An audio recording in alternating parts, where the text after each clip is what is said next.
can accommodate almost every exercise by simulating the movement or muscle action. A specific movement can be mimicked or created to work a certain muscle group. And this is accomplished by first understanding what muscle group you want to work and what movement action will accomplish it. So let's discuss the deadlift exercise. Traditionally, it's performed standing with a weighted bar or hand weights. So to do this muscle action on your total gym, you have to be a little creative, because the total gym uses gravity to resist or assist using your body weight to train in a more functional manner.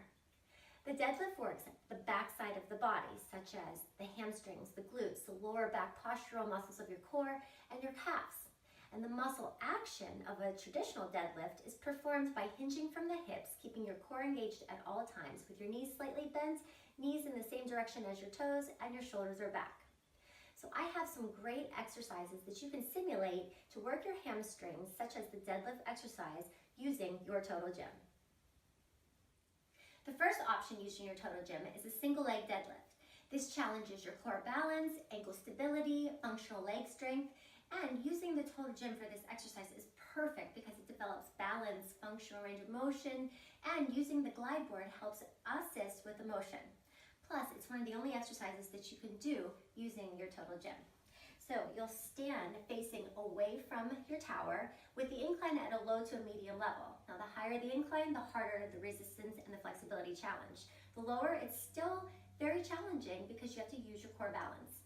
So you'll place one foot on the floor and the other onto the glide board. Find a focal point so that you keep your balance. And as you do this, you'll keep your legs slightly bent on the standing leg and the other leg is extended. You'll hinge from your hips and then you'll come right back up to your standing position. So you just go down to where your flexibility allows you to feel the stretch as well as the strengthen into the standing leg.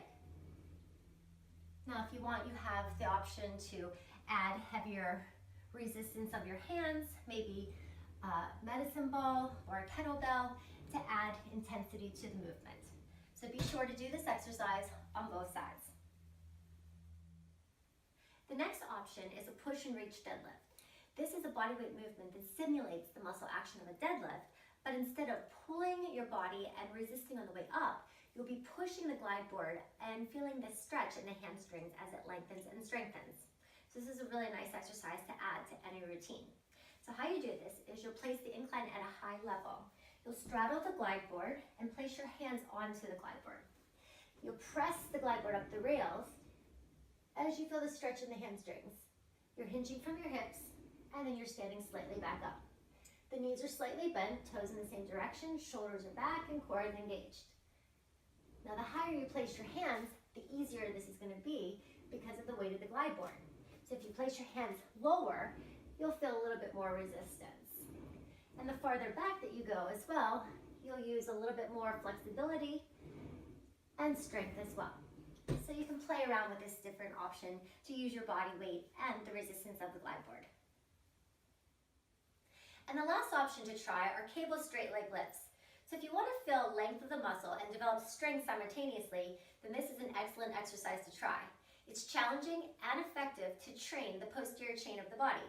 So how you do this exercise is you'll place your incline at a low to medium level.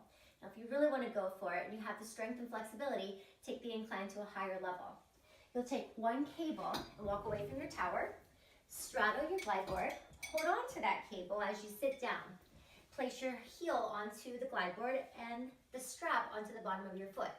Keep holding on to the cable as you carefully roll down to a supine position. As you do this, you'll start to lengthen and press the leg away from you. So now you're into the position. Hold on to your glide board so you maintain in the same position on the glide board.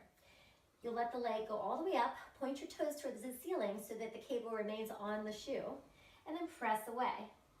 Now, I also like to do this exercise without a shoe. You can really feel the exercise a little more.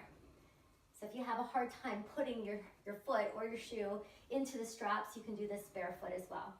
So as I'm doing this, I'm lengthening the muscle to stretch it and then extending it to feel the strength. This is such a nice exercise. Remember, the higher the incline, the harder the challenge.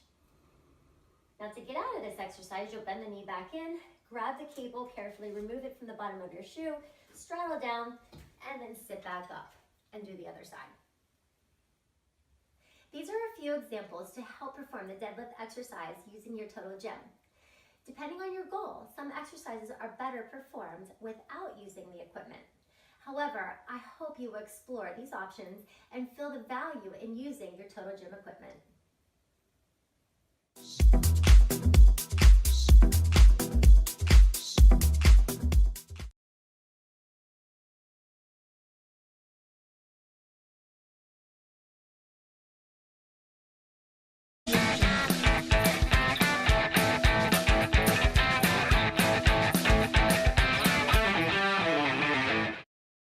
The total gym can accommodate almost every exercise by simulating the movement or muscle action. A specific movement can be mimicked or created to work a certain muscle group. And this is accomplished by first understanding what muscle group you want to work and what movement action will accomplish it. So let's discuss the deadlift exercise. Traditionally, it's performed standing with a weighted bar or hand weights. So to do this muscle action on your total gym,